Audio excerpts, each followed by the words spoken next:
Chapter 48, Coming Home. We entered Lebanon without incident, I with my Lebanese documents and Alberto with a 3-month visa. It was November the 10th, 2002, almost 1 year of walking. What most surprised me about that morning's walk was the general poverty that surrounded us. Partially constructed homes, atrocious roads, and what looked like a large refugee camp with closely huddled tents. I knew that the country was rebuilding from civil war, but wondered why it was taking so much longer here. We spent our first night in the home of a most hospitable Muslim family who shared their Ramadan meal with us. The young man we met there insisted that we visit his high school the following day, and we did, meeting its remarkable principal. He already knew of our walk and took us on a tour of his school. As you have seen walking here, he said, this is an impoverished area. Most of the people living here are Palestinian refugees, and mostly Shiite Muslims. I'm sure you've heard of their more militant arm, Hezbollah.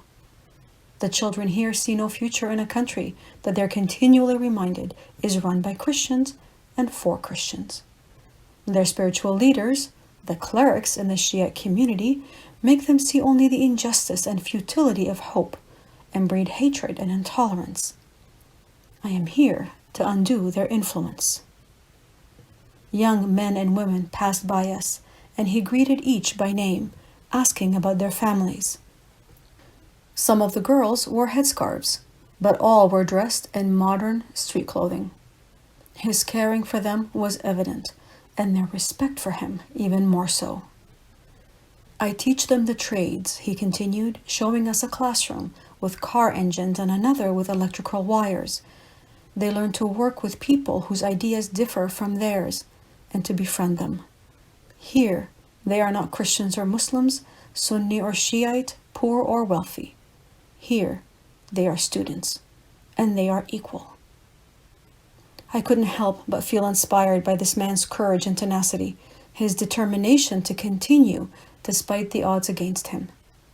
We accepted his invitation to stay at his home that evening and to leave for my village of Hazir the following day.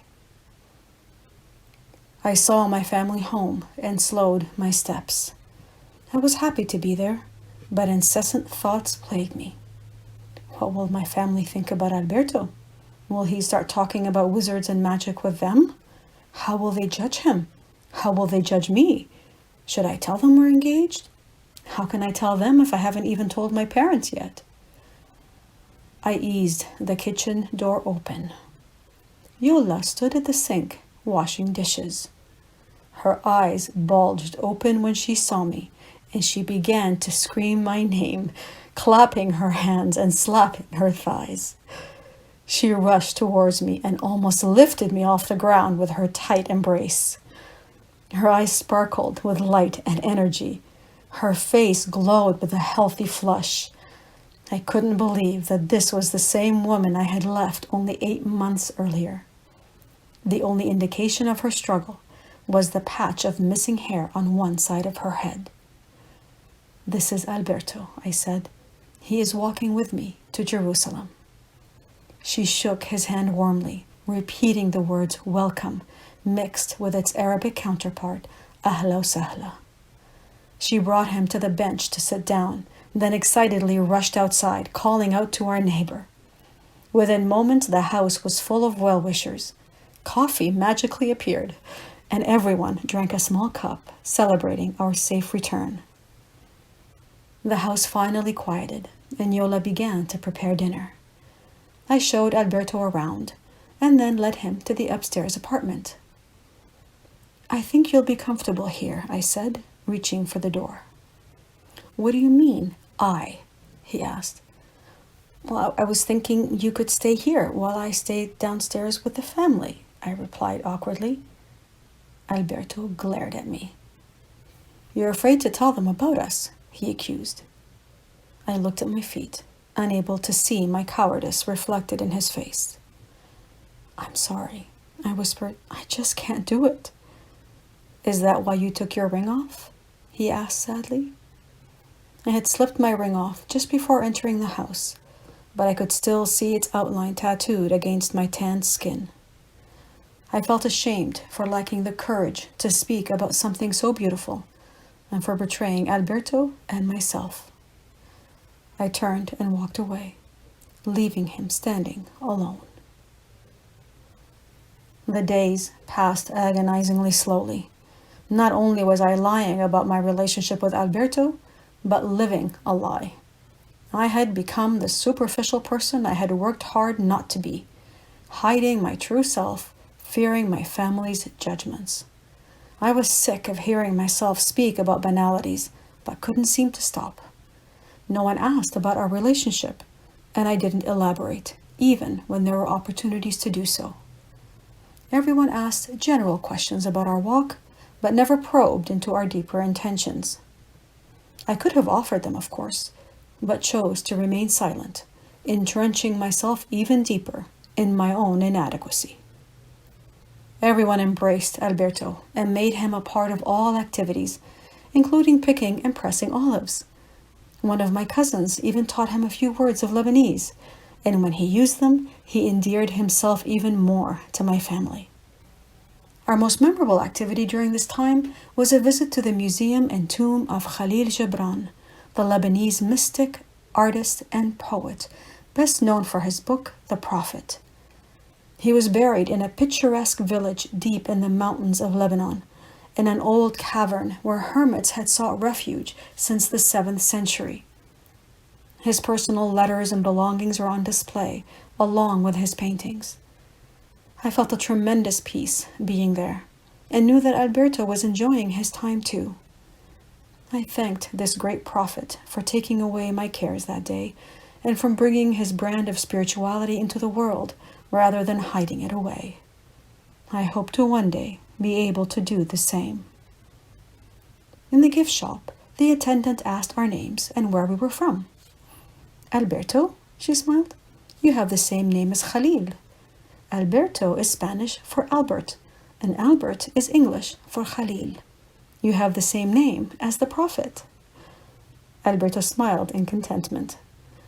I wanted his memories of Lebanon to be filled with moments such as these, to wash away the hurt that my fear had brought. Alberto had taken off his ring too, and it had hurt me deeply. The mark that he bore on that finger would be my reminder that I still had much work to do. One afternoon, Yola developed a fever that doctors worried would create complications that her body couldn't defend. The family prayed, while Alberto and I did our separate healing meditations. The following morning found Yola seated in her bed, filing her nails. She greeted us cheerfully, telling us that she had felt fantastic before shooing us away to have our breakfast. Alberto sat beside me, humming. Why are you so happy? I asked. Last night, I meditated for her, he said conspiringly. It was one of the most powerful visualizations I've ever done. I felt the energy shooting out of my hands and my body. I feel as if I'm back on track again. I realized that to perform miracles, I must choose what I want without fear of making a mistake. Fear robs them of energy. So last night, I said to the universe, I'm ready. No more fears, no more conditions, only confidence. My will is God's will, and because of that, my meditation was amazing. But who are you to choose that she should get better? I interjected. I think that's interfering in another's life path. We don't know her soul's purpose with this illness. Or it's a convenient excuse to not risk making a mistake and say it's God's will, he responded. I don't think it's up to me to decide whether a person should live or not, I countered. In healing work, especially when I don't have that person's permission, I think my role is to be a clear channel for love. What that energy does in her body and how it manifests itself in her life, well, it's not up to me. That's God's will. That's the highest good we keep talking about. I think so long as you have God in your thoughts, then you are working with the highest good, Alberto replied. In that state, you're not only healing the illness, but passing along your intention that they awaken that healing consciousness within them. There are endless studies of patients who are prayed for without their knowledge and who recover. I think what matters is that you trust the purity of your intention and not fear making a mistake. I still believe that's playing God, I contested. Perhaps if the patient collaborates in their healing and not simply delegates the healing to me, then I can say that my will is that they heal because it is their desire to. I'm only augmenting their energy until they learn to do it for themselves. Until you can overcome your fear of offending God or infringing on what you believe is His will, Alberto said with finality, then you will always delegate to a higher power and never claim the same divine power that is within you. In this, Alberto, I don't think we will ever agree, I concluded.